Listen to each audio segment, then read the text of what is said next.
इसको तो जरूरी नहीं था ना।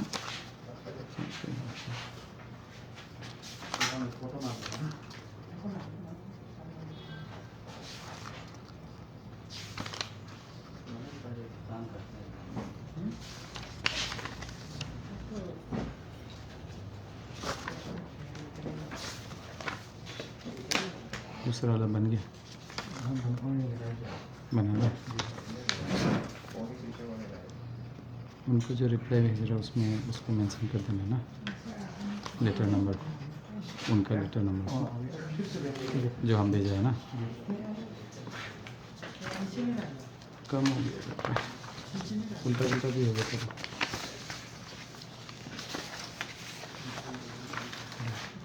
ठीक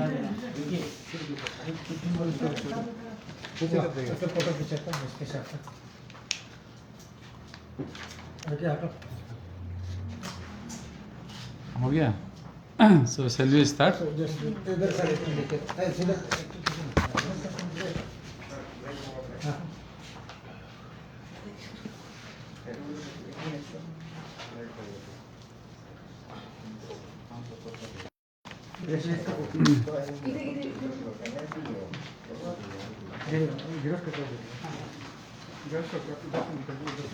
ठीक है। हिंदी में देना है कि इंग्लिश में देना है? आपकी इच्छा। कौन सा ज़्यादा ठीक रहेगा बताइए। हिंदी ज़्यादा अच्छा है, ठीक है।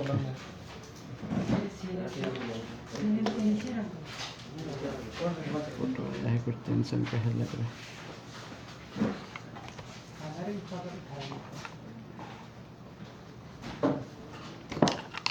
कोनो दो इट्स 28 ईयर तो फोन दो अरे बाप रे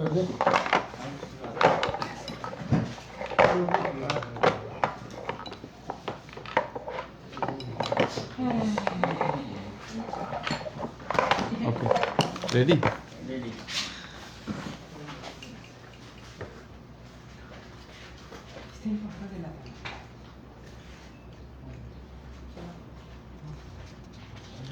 okay, good evening to all. कल 18 तारीख जुलाई 2021 एक APSSB जो Arunachal Pradesh state staff selection board है उनकी तरफ से एक एग्ज़ाम कंडक्ट हो रहा था, which was being done on 17th and 18th, दोनों दिन एग्ज़ाम था। इसमें 17 तारीख का एग्ज़ाम जो है वो बिना इंसिडेंट के निकला। टोटल 3 सेंटर्स थे और काफ़ी शांतिपूर्वक और बिना इंसिडेंट के हो गया। 18 तारीख को भी तीनों सेंटर में एग्ज़ाम शुरू हुआ और पीसफुल था, बट करीब 12:30 हमें इन्फॉर्मेशन मिला कि एक कैंडिडेट, एक फीमेल कैंडिडेट देरानातुंग गवर्नमेंट कॉलेज में एक मोबाइल फ़ोन यूज़ कर रही है एग्ज़ाम में चीटिंग करने के लिए। तो एक रिटन FIR हमें मिला श्री N प्रमाणिक से, जो कि सेंटर सुपरिटेंडेंट थे। ये जो इंसिडेंट है वो रूम नंबर 25 DN कॉलेज में हुआ है। जैसे ही हमें रिटन इन्फॉर्मेशन मिला हमने इमीडिएटली टेकअप किया, एक केस रजिस्टर किया कि FIR number 313/21 under section 417 and 188 IPC. 417 basically is the section for cheating and 188 for not following government order. इसके बाद हमारे investigating officer SI AK Jha ने इमीडिएटली प्लेस ऑफ ऑकरेंस को विज़िट किया, वहाँ पे की विटनेसेस के स्टेटमेंट्स रिकॉर्ड किए और एक फ़ोन जो कि सैमसंग S10 ब्लू कलर का है उसको सीज़ किया। इसके अलावा जो एलिजिड एक्यूज़ थी उसको भी वहीं से हमने डिटेन कर लिया। तो इसमें हमें ये पता चला है कि वहाँ पे जो स्कूल है, वहाँ जो कॉलेज है, वहाँ ऑलरेडी रूम में इन्विजिलेटर्स भी थे और वहाँ पे magistrate on duty as well as observers सारे लोग अवेलेबल थे एंड टाइम टू टाइम सभी चेकिंग कर रहे थे। और इनिशियली जो है जो लेडी एंटर किया है उसको फ्रिस्किंग भी किया गया था। अनफॉर्चुनेटली फ्रिस्किंग में मोबाइल फ़ोन डिटेक्ट नहीं हुआ। अभी इस केस में हमने टोटल 3 लोगों को अरेस्ट किया है। सबसे पहला miss Takoni Dodum, age 28, she is from east Kameng district and अभी जो है बारापानी नाहरलगुन में रह रही है। दूसरा Shri Sunny Dodum, age 38, he is also from east Kameng district and right now he is residing at FNG sector. और तीसरा Niyaz Ahmed, 31 years, originally from Bongaigaon Assam, लेकिन अभी जो है वो जी एक्सटेंशन नाहरलगुन में रिसाइड कर रहा है। ये पूरे इन्वेस्टिगेशन में हमने बहुत सारे आइटम्स सीज़ किए हैं। उसमें से मैं जस्ट फॉर योर इंफॉर्मेशन मैं एक बार लिस्ट आउट कर देता हूँ। हमने total 3 mobile phone set seize किया है। एक जो एग्ज़ामिनेशन हॉल में यूज़ हो रहा था, सैमसंग S10। दूसरा जो है ओप्पो A5, जो कि सन्नी दोदुम का फ़ोन है, जिससे व्हाट्सएप मैसेजेस का आदान प्रदान हो रहा था। और तीसरा हमने मोबाइल हैंडसेट एक वीवो का सीज़ किया है, जो कि नियाज़ अहमद का है एंड इसमें बेसिकली उसने जो है आंसर्स ऑनलाइन सर्च किया था गूगल की सर्च इंजन के थ्रू।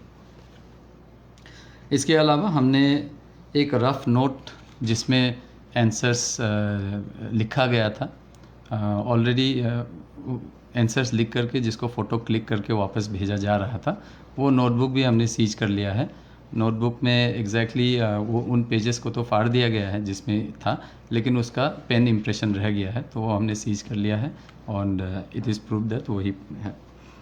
एंड इसके अलावा हमने क्योंकि एग्ज़ामिनेशन हॉल में जैमर्स भी लगे हुए थे, तो APSSB से हमने रिक्वेस्ट किया और टोटल 28 जैमर्स हमने सीज किया है टू फाइंड आउट कि जैमर के रहते हुए मोबाइल फ़ोन क्यों चल रहा था। देन हमने जो कैमरा फुटेज है उस रूम का, उसको भी हमने सीज किया है ताकि एसर्टेन किया जाए कि ये पूरा वाक़या जो है कैसे हुआ है।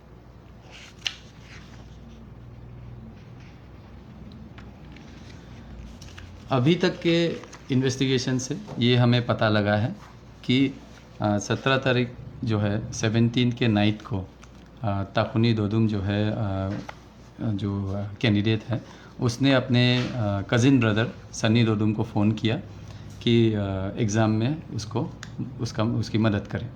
तो जैसे ही फ़ोन किया तो सन्नी क्योंकि एग्ज़ाम का आंसर्स खुद नहीं बता सकता था, तो उसने इमीडिएटली अपने दोस्त नियाज़ अहमद को फ़ोन किया। तो नियाज़ अहमद ने शाम को इतना इंटरेस्ट नहीं दिखाया। नेक्स्ट मॉर्निंग 7 o'clock के करीब फिर से कैंडिडेट का अपने भाई को फ़ोन आया कि आप मदद कीजिए। तो इसके बाद सन्नी ने फिर से नियाज़ को फ़ोन किया कि घर आ जाओ, ज़रूरत है। तो सन्नी ईटानगर से नाहरलगुन गया, वहाँ से नियाज़ को पिकअप करके आया, आके दोनों करीब 10 बजे घर पे पहुँच गया। इसके बाद 10:27 को सबसे पहले एक मैसेज आता है कैंडिडेट से अपने भाई को क्वेश्चन पेपर का फ़ोटो। तो इस तरह से मैसेज आने लगता है और यहाँ आंसर्स लिखने लगते हैं। तो टोटल जो है 10:27 से लेके 12:40 तक हमने देखा है कि मैसेजेस का आदान प्रदान हुआ है और ऑलमोस्ट सभी क्वेश्चंस के आंसर्स इन्होंने जो है लिख करके भेजा था। तो उसके बेसिस पे काफ़ी सारा आंसर कैंडिडेट ने अटेम्प्ट किया है। उसके बाद जब वहाँ पे इन्विजिलेटर्स को डाउट हुआ तो इमीडिएटली सर्च किया गया, चेकिंग में ये फ़ोन पकड़ा गया कैंडिडेट के पास से। उसी के बाद ही पुलिस को पता चला and this investigation was done on a very fast basis and after 1 o'clock within 6 to 7 hours we were able to locate all 3 of them और तीनों को अरेस्ट कर लिया गया है एंड आगे की कार्रवाई इसमें जारी है। अभी तक के इन्वेस्टिगेशन में जो डिटेल हमें मिला है इससे अभी तक कुछ ऐसा इन्फॉर्मेशन नहीं मिला है कि इन्होंने ये जो क्वेश्चन पेपर है इसको फर्दर किसी को शेयर किया हो। स्पेशली सन्नी दोदुम का जो फ़ोन है जिसमें क्वेश्चन पेपर आया था, वहाँ से उसने नियाज़ अहमद को शेयर करने का अभी तक कोई ऐसा इन्फॉर्मेशन नहीं है। फर्दर उसने किसी पब्लिक को भी शेयर किया हो ऐसा भी इन्फॉर्मेशन अभी तक अवेलेबल नहीं हुआ है। हाउएवर हम इन्वेस्टिगेशन फर्दर जारी रख रहे हैं। CDR और फॉरेंसिक एनालिसिस फ़ोन्स का फर्दर किया जाएगा। अभी तक यही सिचुएशन है। सर एग्जैक्टली किस ये में पोस्ट के लिए वो ये सुपरवाइज़र पोस्ट के लिए है। एसपी साहब, एक्चुअली हमारा इस Arunachal Pradesh state service board जो है बहुत हमारा मुख्यमंत्री साहब अपंग साहब ये खांडू साहब ने बनाया, खांडू साहब का सरकार ने बनाया कि बहुत विश्वास से इम्पर्सनेशन नहीं हो, ऐसा धांधली ना हो और चीटिंग वगैरह ना हो, इसको अच्छा से करने के लिए काफ़ी दाग भी लगा, दाग धुला भी नहीं है कि दूसरा दाग लग गया। तो नहीं लगता आपको कि सर ये सिक्योरिटी लैप्स था चेकिंग में? क्योंकि जब आप बोलते हैं कि जामर लगा हुआ था तो वहाँ मोबाइल चलने का कारण हमको समझ में नहीं आ रहा है, नंबर 1। नंबर 2, इतना जब टाइट सिक्योरिटी था तो वो मोबाइल गया कैसे अंदर में? बहुत बड़ा, हमको तो लगता है it was a security lapse. Definitely, during frisking it has not been found. So definitely we are worried and we are looking into the issues की जो भी हुआ है वहाँ पे। जो वहाँ पे तैनात थे उनको भी नेसेसरी एक्शन लिया जाएगा पुलिस की ओर से। एंड डेफिनेटली आई थिंक 2 घंटे तक फ़ोन यूज़ हुआ है तो उस पर भी we will look into the footage as to how this was possible. और फाइनली जो करंट इंसिडेंट है इससे what we have seen is कि one person's you can say attempt to cheat the system, actually इससे बहुत लोगों को जेफर्डाइज भी होता है। क्योंकि अगर क्वेश्चन पेपर फर्दर पब्लिक में लीक होता तो whole exam process also could have been restarted, इसको फिर से करना पड़ता। तो इसमें काफ़ी रिसोर्स और मैन पावर का भी यूसेज होता है, गवर्नमेंट मशीनरी का भी काफ़ी एक्सपेंसेस होता है। तो इस तरह से हो सकता है कि सिंगल पर्सन के लिए बहुत छोटा सा इंसिडेंट लगे, पर फॉर द सिस्टम ये बहुत ही सीरियस इंसिडेंट हो जाता है। एंड इसीलिए पुलिस ने पूरे सीरियसनेस से सारा कार्रवाई किया है एंड इमीडिएटली हमने इसलिए अरेस्ट भी किया ताकि it should become very clear to everyone that such attempts will not be taken in the light way. तो और सबसे मैं ये भी अपील करूँगा to all the future candidates that such attempts to subvert the process of the examination should not be done, because it is not just harming him or her, his or her chance, but it may also harm the chances of all the genuine candidates. So from everyone I'd like to request all the future candidates, please follow the rules that are given. आप बहुत अच्छा बोला sir, system में effect नहीं होने के लिए ऐसा करना चाहिए था। तो कहीं लगता नहीं कि सिस्टम में भी कहीं मेल मिलाप तो नहीं है पहले जैसा हुआ? एज ऑफ नाउ ऐसा कोई इंफॉर्मेशन निकल के नहीं आया है, just like I said, and we are definitely conducting the investigation further. अगर कुछ निकल के आएगा तो further action will be taken. However अभी तक जो प्रमा फसाई समझ में आया है, this is a case of the 2 family members, cousin brother and sister. They have planned and they have just taken the help of a third person. So like sir, basically this has come up based on a complaint, right sir? Yes. So like if we can know that the complainer. Yeah, I have already told you the name. Yeah. The complainant is N. Pramanik. He was also. He was Central Superintendent of Center Code B1, Dera Natung college Itanagar. Sir पूरा capital complex में कितना center था आपके? Total 3 centers थे। Any kind of other such kind of complaints? that No, you no see? other such complaints came in, and there were total of 581 candidates. तो 580 candidates का कोई problem नहीं हुआ, They were also frisked and properly they entered. Only there was problem with one candidate. So So basically, there will be no any problem with the entire post thing apart from the arrest of the candidate.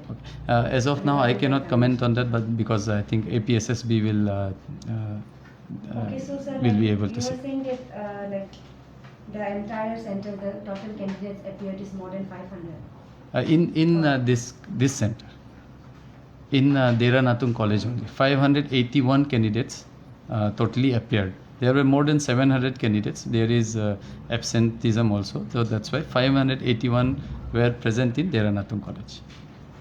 Okay, sir. Okay. I'm actually a bit confused with one of the